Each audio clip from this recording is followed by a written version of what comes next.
Donc entre adeptes de la formation à distance et détracteurs, comment se positionner? On a lu un article de Jacques Tardif et Monsieur Moussa, un article qui date de 2023 qu'on vous mettra à disposition via WhatsApp. On pourra aussi l'imprimer si certains le souhaitent. Et ces deux personnes nous ont suggéré deux avis totalement différents et opposés de la formation à distance. Donc l'un étant totalement opposé en disant que c'est une catastrophe, et l'autre, au contraire, prône la formation à distance en disant justement c'est l'avenir. Donc ce qu'on vous propose, c'est dans le premier temps de définir la formation à distance et puis de voir comment est-ce que ça a évolué au cours des temps, de voir les modalités de mise en œuvre. Et puis on a essayé d'identifier les avantages, les inconvénients. Et enfin, on a essayé de caractériser les stratégies optimales du déploiement de la formation à distance. Dans quel cas est-ce qu'on peut l'utiliser et comment? Voilà. Alors, pour ce faire, on aura trois grandes parties. La première avec une mise en contexte et les partages d'expériences. Une seconde avec l'argumentation des détracteurs et des adeptes, et enfin une troisième partie, synthèse et positionnement. Alors première partie, mise en contexte et partage d'expérience, je vous propose de faire connaissance. Donc la première question qu'on vous propose, sans aucune indiscrétion, c'est de savoir de quelle génération vous êtes. C'est anonyme. Et donc on vous propose une deuxième petite question. C'est en un mot, ou alors plusieurs, mais évitez les phrases. Qu'est-ce que vous évoque la formation à distance? En un mot. À la limite, si vous voulez mettre plusieurs mots, vous mettez un mot, vous validez, et puis vous pouvez en mettre un second. Ça fait remonter les connaissances.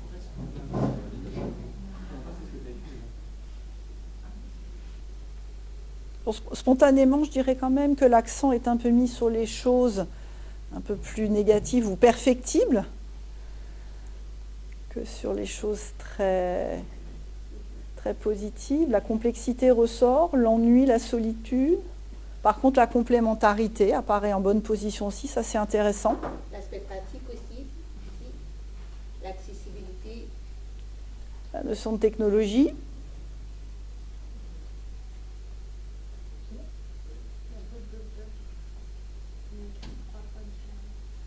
Voilà. Alors, on vous propose de commencer par une petite définition rapide de la FAD, de ses caractéristiques, de ce qu'elle représente. Donc, avant tout, c'est un contexte où enseignants et apprenants sont séparés, qui prend appui sur des ressources électroniques, tant pour les enseignements que pour les apprentissages, et qui évidemment induit un changement de posture, que ce soit pour l'enseignant ou pour l'apprenant.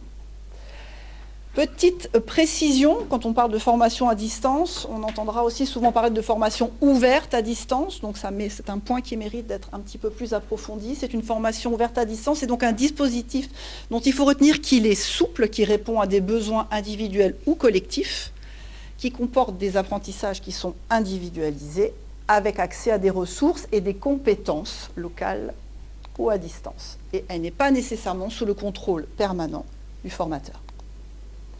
Alors, les origines de la FAD, elles sont assez anciennes, puisqu'elles ont commencé en Angleterre au XIXe siècle, à la base pour les citoyens qui résidaient trop loin des universités.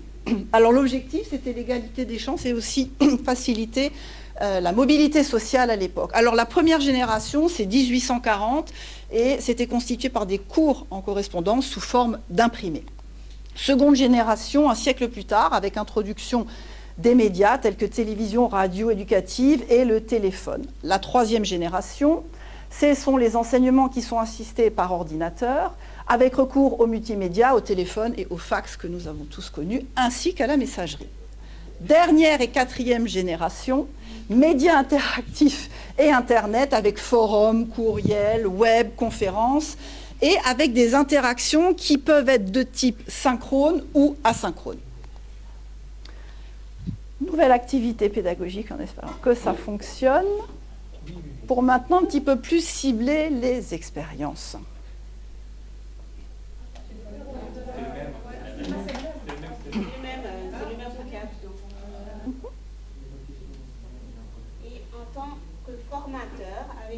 participé à une FAD en tant qu'intervenant?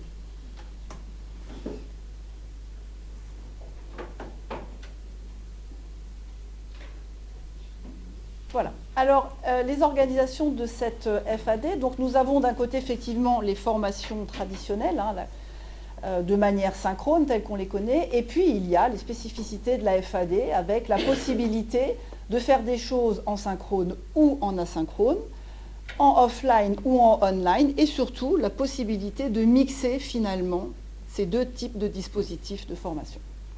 Toujours les mêmes. Est-ce que dans votre pratique quotidienne, vous utilisez régulièrement la formation à distance? Votre pratique d'enseignement.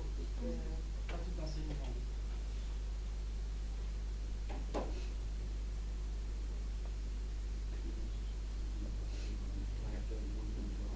Un petit focus sur la formation à distance dans l'univers des sciences de la santé. Alors, au regard de la littérature qui est accessible, force est de constater que c'est dans le monde de l'éducation médicale que la FAD est la plus utilisée.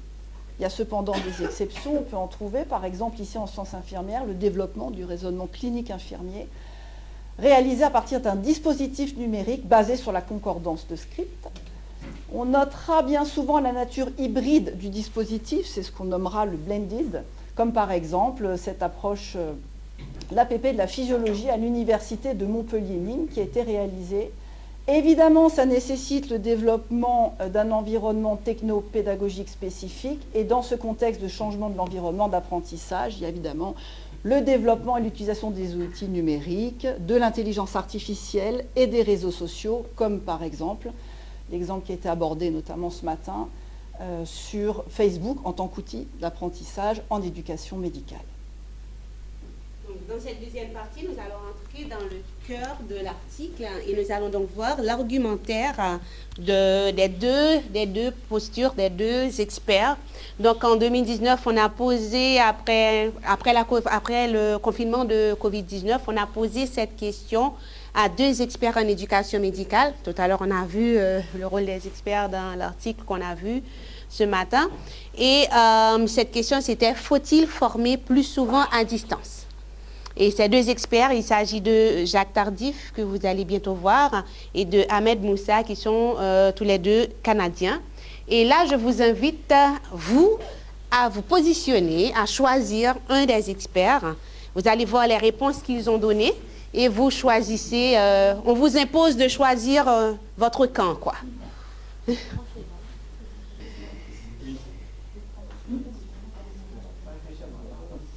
Donc Jacques Tardif, il a dit « surtout pas, c'est une catastrophe ». Et Ahmed Moussa, il a dit « bien sûr que oui, c'est l'avenir ». Donc c'est les deux réponses à la question « faut-il former plus souvent à distance ?» Donc ici, dans notre forum, nous avons une tendance à être plus du côté de notre enseignant, je crois, Jacques Tardif. Alors, nous allons faire une activité pédagogique. C'est une activité que certains d'entre nous connaissent déjà. C'est la méthode des ambassadeurs qu'on a vue au M1. Et pour ceux qui viennent d'arriver ou qui ne sont pas encore habitués, il s'agit d'avoir 4 ambassadeurs. Ce seront des personnes qui auront une mission. Et la mission, ce sera de passer dans les groupes avec des questions spécifiques et de recueillir vos perceptions, vos impressions, vos opinions. Et vous allez voir, il y aura donc 4 ambassadeurs. Chaque ambassadeur aura une question.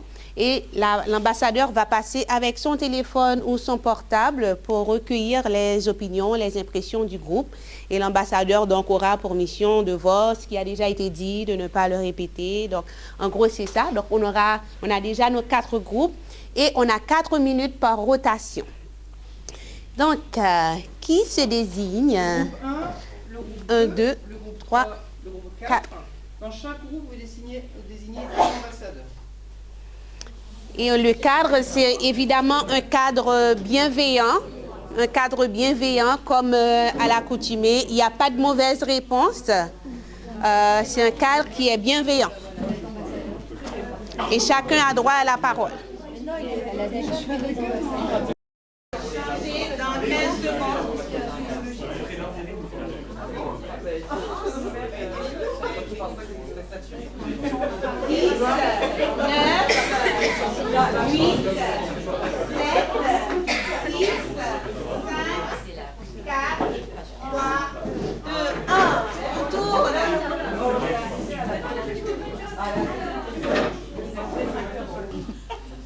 Très bien. Alors, on vous invite à passer à l'avant pour faire la restitution de cette activité. Tu voulais commencer là? Alors, Tu avais quelle question? La première. C'est-à-dire la formation à distance, dans quelles circonstances? ouais.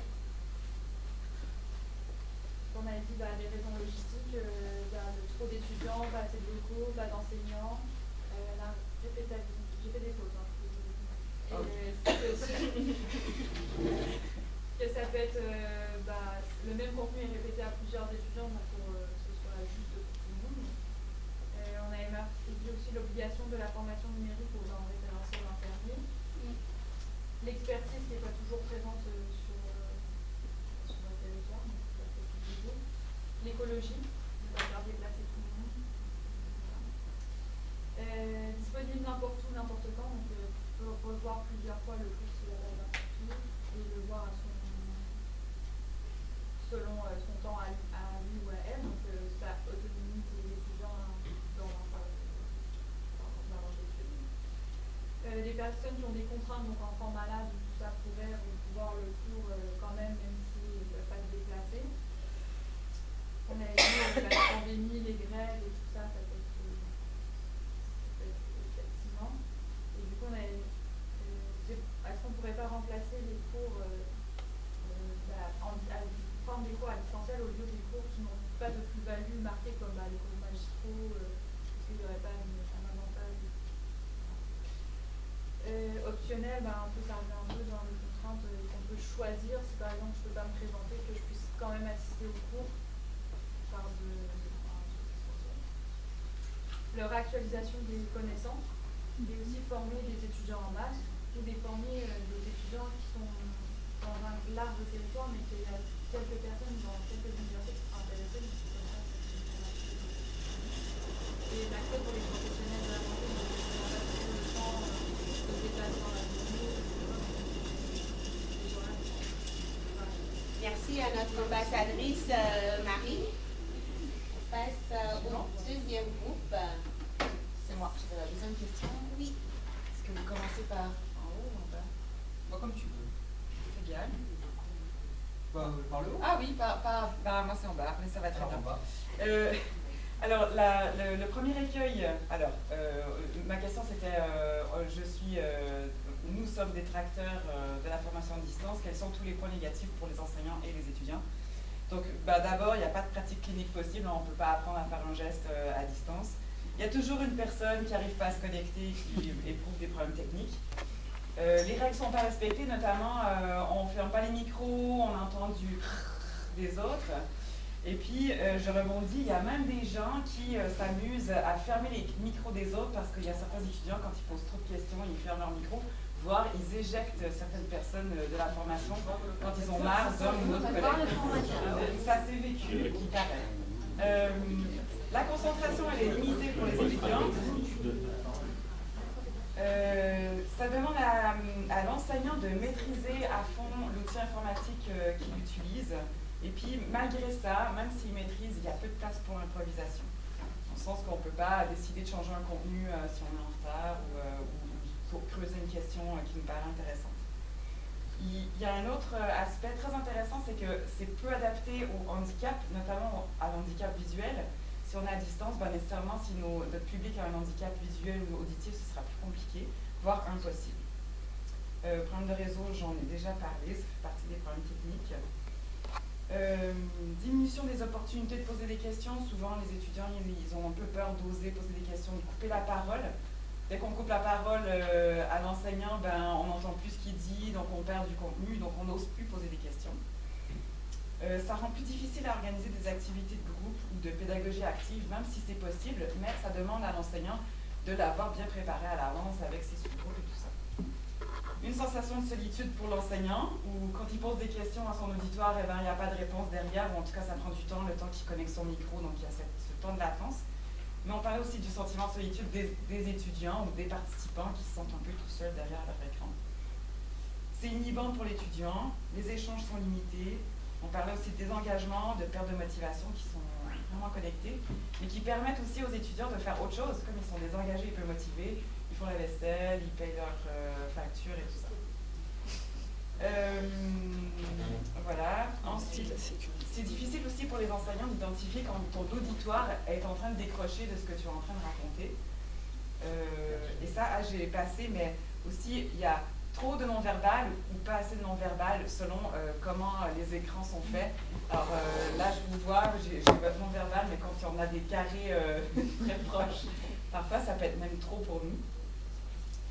Et puis la cadence, elle doit être super rapide. En fait, comme il faut changer de rythme et de tempo tous les 2 minutes, et ben, ça devient plus compliqué à organiser, c'est plus complexe pour nous. Et puis ça demande une préparation spécifique. Merci à notre ambassadrice Marie-Claude. Après ces 2 ambassadrices, est-ce que vous aimeriez rebondir sur quelque chose qui a été dit par chacune d'entre elles?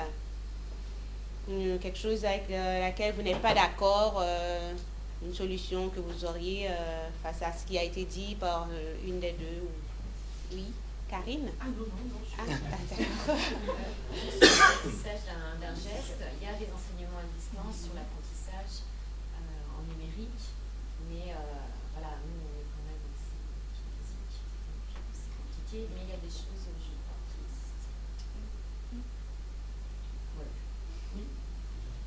Oui, Louis, tu voulais dire ça c'est vite en fait. Hein, mais peut-être que c'est un des inconvénients, c'est qu'on ne peut pas tout enseigner en distance. Oui. Tout ne nécessite pas d'être Est-ce qu'on peut enseigner un geste de manière hybride? Par exemple, on a vu une vidéo sur comment ça se fait, et puis après on se voit en présentiel ensuite pour le pratiquer, et puis du coup la partie théorique, en principe, elle est déjà vue. Si vous n'avez plus de rebondissement, on passe à notre prochaine ambassadrice qui nous présente sa question et sa réponse. Alors, la question, en tant qu'adepte, faites miroiter les avantages de la FAD pour l'enseignant et pour l'apprenant. Alors, on a dans tous les groupes beaucoup de notions d'accessibilité, d'économie par rapport à l'éloignement géographique, l'avantage effectivement de la FAD, avec un nombre de personnes qui peut être sollicité de manière plus importante. Voilà, les transports réduits, ça rejoint un petit peu l'accessibilité et la question d'économie. Il y avait une notion aussi d'enregistrement et traçabilité des participants. Aussi. Oui, une petite faute. Interaction possible en synchrone. Donc, qui dit formation distancielle ne veut pas dire obligatoirement qu'il n'y a pas d'interaction. Il y a une interaction qui est possible avec soit les experts, l'animateur ou le formateur. La génération Z et Millennium qui serait plus enclin justement aux nouveaux outils, aux outils numériques. Donc, ça peut être un avantage pour cette génération-là. L'avantage aussi par rapport à une organisation privée, aussi bien enfants que maladie, voilà. Une offre de formation plus importante avec justement la possibilité de faire appel à des experts qui pourraient être en éloignement géographique, donc d'avoir ces possibilités-là d'expertise. Un des avantages cités, c'était par rapport à une autonomisation aussi des apprenants, mais ça dépend aussi du profil de l'apprenant. Voilà, et puis de pouvoir cibler aussi à l'intérieur d'une formation distancielle, approfondir ou cibler plutôt un axe qu'un autre, donc plus d'autonomie, plus de choix, plutôt que de faire par exemple tout le cours qui est proposé. Dans la multiplicité des tâches, c'était l'idée de pouvoir faire plusieurs choses à la fois. On est en formation en distance et puis à côté on peut faire autre chose. Voilà. La notion de gain du temps, de fatigue, donc ça on l'a déjà évoqué. L'écologie, par rapport au mode de transport, déjà écologique. Voilà, déjà évoqué. Et puis le confort pour l'étudiant, le confort d'être chez lui. Voilà, le choix des enseignements aussi, ça revient un petit peu à la même chose. Et puis le renouvellement des supports, ça c'est voilà, une idée qui a émergé un petit peu à la fin, ce renouvellement du support avec la formation à distance, pour ne pas se contenter déjà de ce qui existe, mais de créer de nouvelles choses. Si j'ai été... Merci à notre ambassadrice. C'est quoi ton prénom déjà? Marie-Pierre. Marie-Pierre. Donc on a que des maris. Hein. Ouais. Oui. Que des maris. Donc on passe à notre dernier ambassadeur, Khalil. Oui, qui s'appelle pas Marie. Ah, tiens. Alors, en règle générale, les groupes ont été assez homogènes en fin de compte dans leurs propositions. Et dans ces propositions, elles se recoupaient assez souvent. Et on peut voir que la connaissance de l'outil a été quand même... Donc que ce soit pour tout le monde. Hein. Déjà, on est parti d'une connaissance. Déjà, connaître l'outil de quoi on parle. La preuve, vous clap. Et aussi la scénarisation. Scénariser, en fin de compte, cette formation en FAD était essentiel pour augmenter l'engagement. Le cadre initial qui était important, c'est-à-dire de dire, voilà, on est dans un cadre bien délimité, on laisse les caméras allumées, on laisse les micros allumés, tout le monde doit être connecté, tout le monde, pour essayer de donner vraiment un cadre pour favoriser en fin de compte cet engagement. Je pense qu'il y a eu un exemple de dire, ben, on va vous interroger de façon aléatoire, histoire de maintenir un peu cet engagement. Former les étudiants et les enseignants, non pas par rapport à la FAD en elle-même, mais les former à l'utilisation des outils qui vont être mis en place ou qui vont être utilisés pour accéder à cette FAD. Si on peut descendre, s'il vous plaît. Merci. Donc s'approprier l'outil, s'approprier aussi l'univers en fin de compte de la FAD. Donner des moyens à disposition, et certains étudiants ou même des formateurs qui n'ont pas les outils à disposition, peut-être les mettre à leur disposition. Avoir une connexion au réseau, pas de réseau, pas de FAD. Éviter les problèmes techniques, donc si on arrive à les surmonter, effectivement, c'est un début de réussite de cette FAD. La disponibilité des logiciels et puis créer une alliance pédagogique. Je ne me rappelle plus dans quel groupe ça avait surgi, et je lui avais dit que c'était à lui qu'on allait l'interroger. C'est très vrai, il y a un contrat. Ce que je voulais dire, c'était comme l'alliance thérapeutique, c'est juste faire un accord avec les étudiants sur qu'est-ce qu'on met en distance, qu'est-ce qu'on met pas en distance, pour pas leur imposer un truc et pas qu'ils subissent ou qu'ils soient auteurs de leur formation. Alors j'ai oublié juste un dernier point, je n'ai pas eu le temps de le noter, mais c'était plutôt la plus-value de cette formation-là à distance comparée à quelque chose qui serait en présentiel. Voilà, j'espère avoir été le plus authentique possible. Je remercie notre ambassadeur Khalil. Suite à ces deux interventions des deux derniers ambassadeurs, est-ce que quelqu'un voudrait rebondir, faire un échange, apporter un contre-avis sur un point? Pour renforcer un point. Je ne pense pas qu'on puisse être détracteur ou défenseur absolument, mais que c'est comme pour tout en pédagogie, ça s'adapte à un objectif. Et puis on est dans l'alignement. Super, donc on vous remercie d'avoir fait cette activité pédagogique. Et effectivement, pour la méthode des ambassadeurs, on a choisi parce que ça permet à tous de répondre à toutes les questions dans un dynamisme qui est assez important. Et ça, après ce travail-là, on aurait pu s'arrêter, mais comme il faut qu'on vous présente l'article quand même, donc on va vous détailler un peu les points au niveau de l'article. Donc les circonstances, vous avez pratiquement tout dit. Dans votre restitution. Vous avez pratiquement réécrit l'article. Très fidèle à l'article. Et donc, vous allez voir avec le petit résumé qu'on a préparé pour vous, ce qui est dans le cœur de l'article.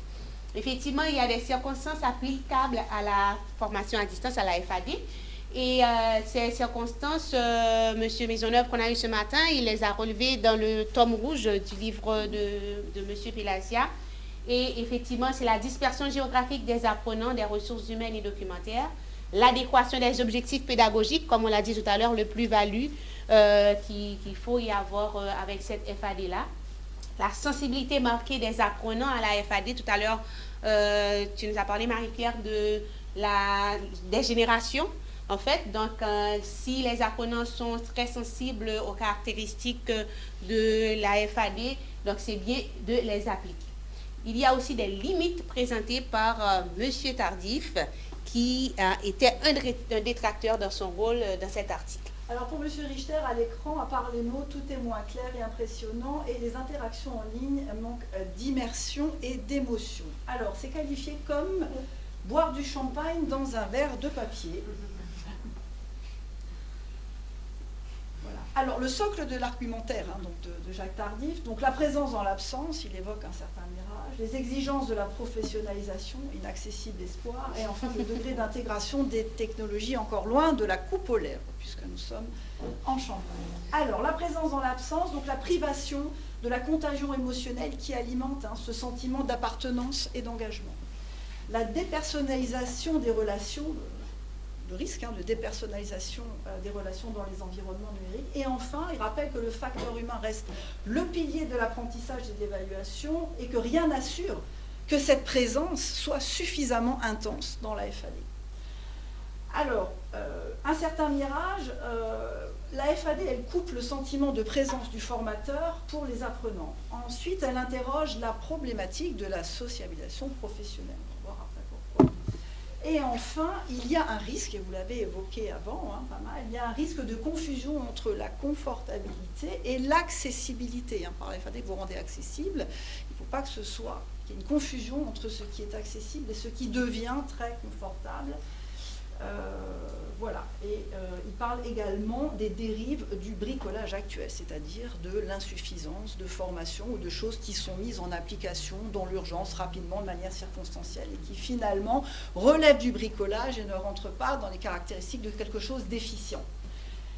Les exigences de la professionnalisation, donc pour Bellil, trois choses. Le processus de professionnalisation, c'est le développement des compétences, mais c'est aussi la construction parallèle de l'identité professionnelle et l'appropriation de la culture professionnelle. Alors évidemment, les phénomènes de dépersonnalisation dont on a parlé avant, la privation des émotions, eh bien, elle ne favorise pas cette intégration de la culture professionnelle et de l'identité professionnelle du professionnel de santé. Et enfin, il n'y a pas cette négociation de sens qui est ancrée dans les situations dites authentiques. Alors, l'inaccessible espoir, donc le constat est identique pour l'acquisition des compétences qui sont, on le rappelle, donc le savoir agir complexe. En ce sens, la FAD risque de n'être qu'un soutien à l'acquisition de connaissances, mais non pas du développement des compétences. Donc l'acquisition des savoirs agir complexes, il reste en présentiel dans le cas des formations hybrides. C'est ce dont on a parlé tout à l'heure, je ne sais plus qui l'avait relevé, mais c'est exactement ça. C'est-à-dire qu'il y a un moment donné où on se retrouve en présentiel pour contextualiser les choses et favoriser l'acquisition de ce savoir agir complexe. Et puis enfin, il y a aussi la problématique dans le cas de la certification des apprentissages, de l'incertitude sur la provenance des sources, c'est-à-dire leur identité et leur intégrité.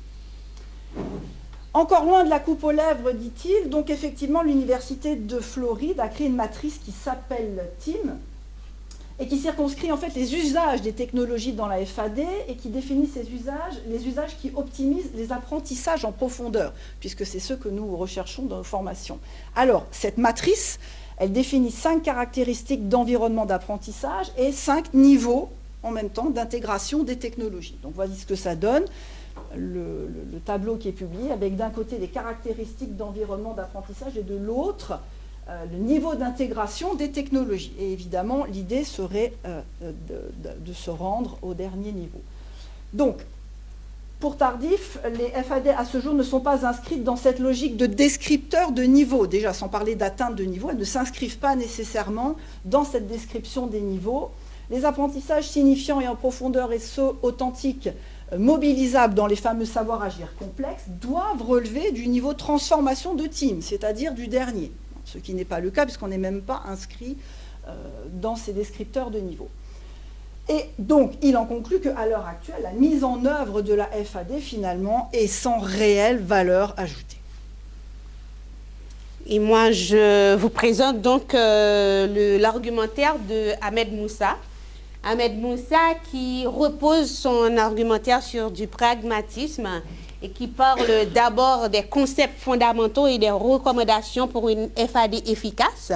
Il va aussi parler de qui sont nos apprenants et il présente les avantages pour les apprenants et les professeurs, avantages que vous avez déjà décrits tout à l'heure, et il a présenté des exemples de FAD à succès.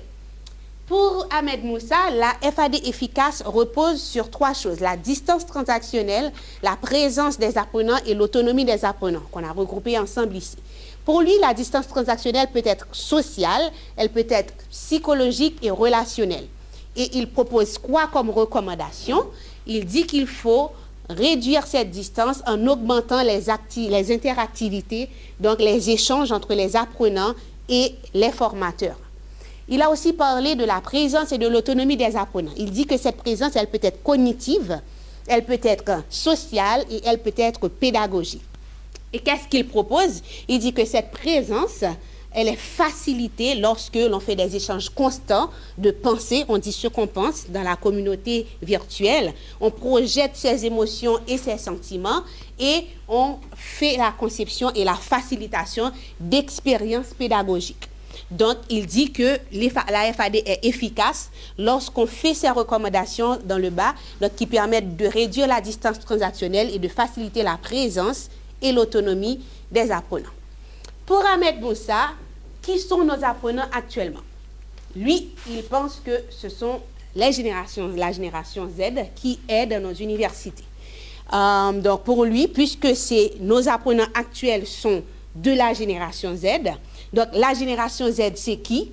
Ce sont ces gens de la colonne en marron et qui, en général, pour le symbole, c'est la réalité virtuelle.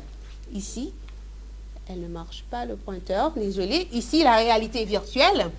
Et nous avons également, au niveau de la génération Z, ce sont des gens qui ont une attitude vis-à-vis des technologies qui est pratiquement, ils sont totalement dépendants du numérique.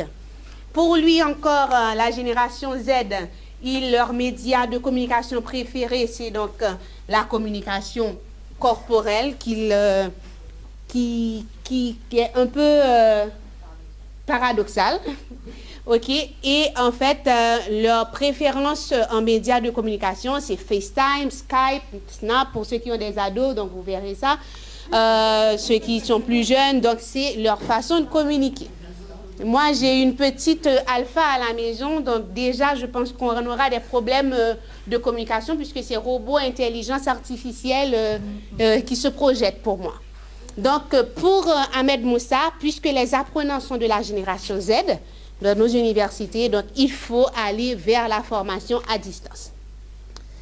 Et les avantages pour les apprenants et les professeurs, on en a déjà discuté, donc c'est l'accès, il y a l'accessibilité, c'est personnalisé et ça facilite la transformation des dispositifs de formation. On parle de conditions climatiques, comme vous l'avez dit tout à l'heure, le confort, le coût moindre des formations, quand il met dans la balance le prix des locaux, le prix de la location des locaux, le déplacement des gens, etc. Et les apprenants actuels, il a dit tout à l'heure, ils sont nés avec la présence de l'Internet. Les enregistrements sont possibles pour une visualisation asynchrone. Et la collaboration avec des patients partenaires, on peut inclure plus de patients dans la piscine lorsque l'on utilise pour lui la formation à distance. Et enfin, le 4e socle de son argumentaire repose sur des FAD qui ont totalement réussi. Et il a pris l'exemple du Virtual Resus Room de l'Université de McMaster au Canada qui a fait une simulation virtuelle des urgences pédiatriques et adultes et qui a réussi pour 82 résidents en spécialité.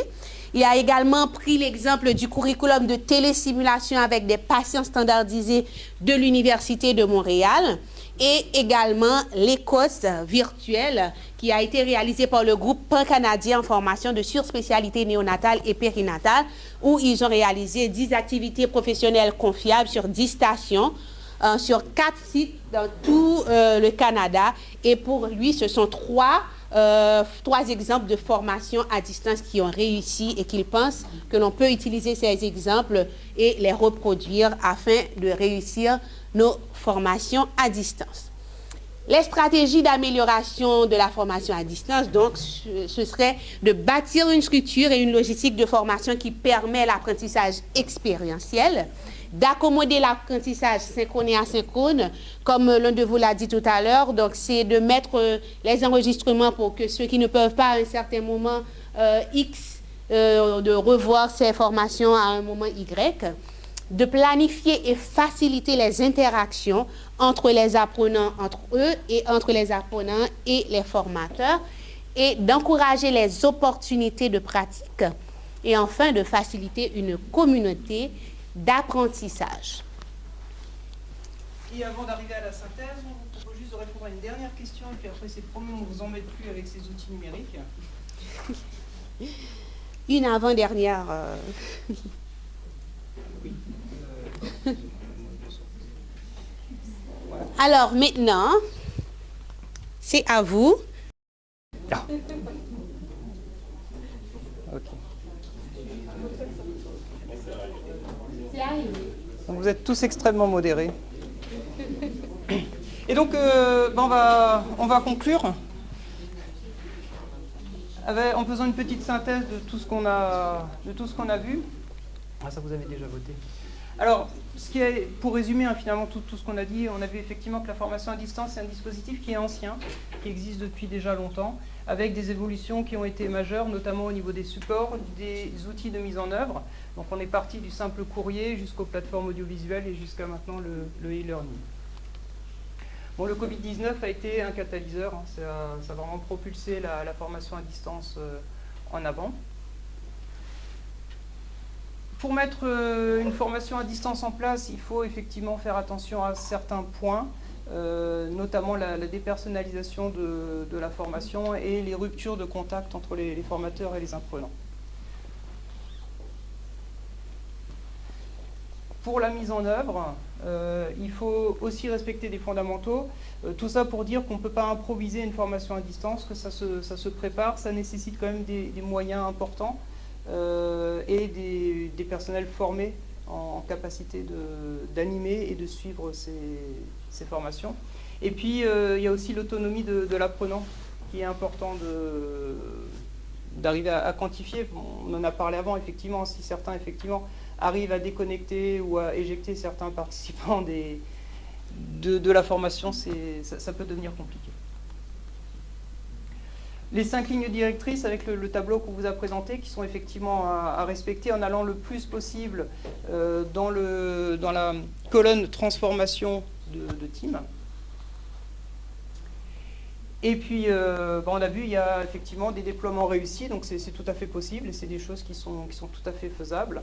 Et certains savoir-agir complexes sont réalisés en présentiel, peuvent être également faits en hybride, et vous en avez parlé également. Et puis alors on a pensé à d'autres situations dans lesquelles l'enseignement à distance pourrait éventuellement être mis en place. Alors, on ne l'a pas mis dans le diaporama, mais il y a les problèmes de chauffage qui ont été évoqués ce matin, par exemple. Et puis dans l'actualité, en fait, il y avait quand même un amphi qui a été fermé à cause des punaises de lit. Donc la situation sanitaire peut trouver diverses... La crise sanitaire peut trouver diverses origines.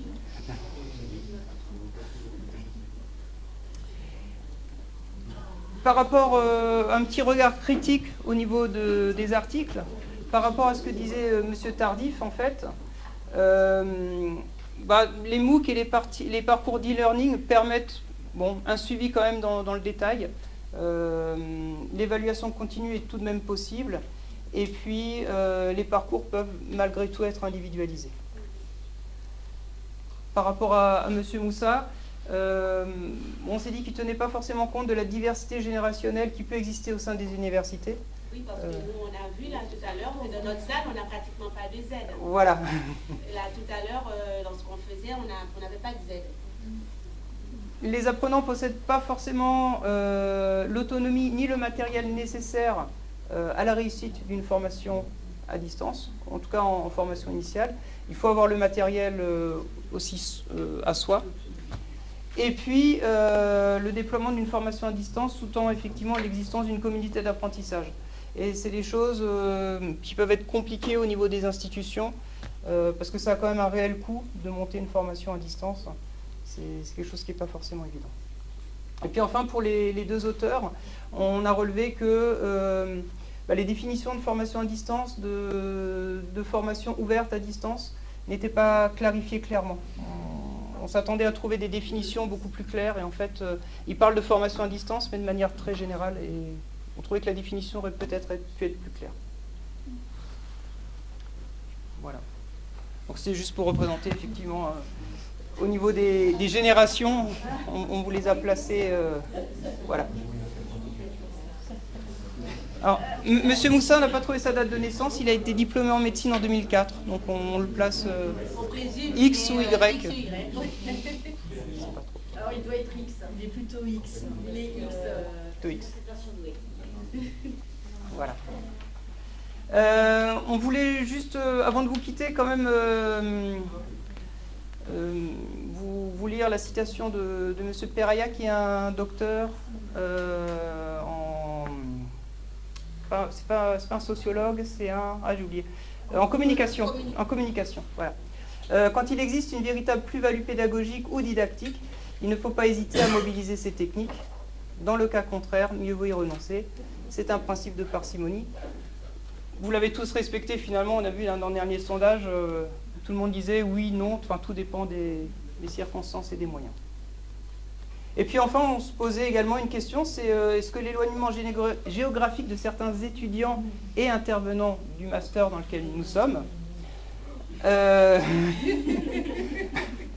est-ce que cela pourrait être un argument en faveur de l'introduction d'un dispositif hybride à l'avenir? Ce matin, finalement, tout était contextualisant aujourd'hui. Oui. Ouais, on a passé par la sursaturation des données dans les groupes, on est passé partout. Hein. Ouais.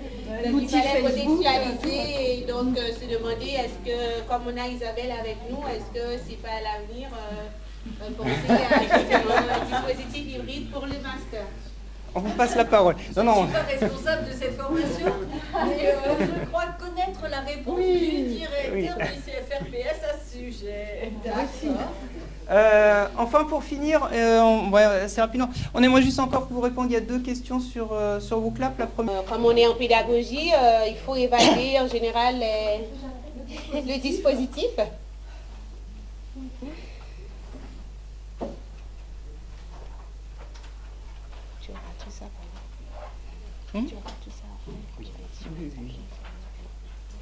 Qu'est-ce qu'on n'a pas trop bien fait? Qu'est-ce qu'on devrait améliorer? Qu'est-ce que les autres groupes devraient améliorer si Le temps.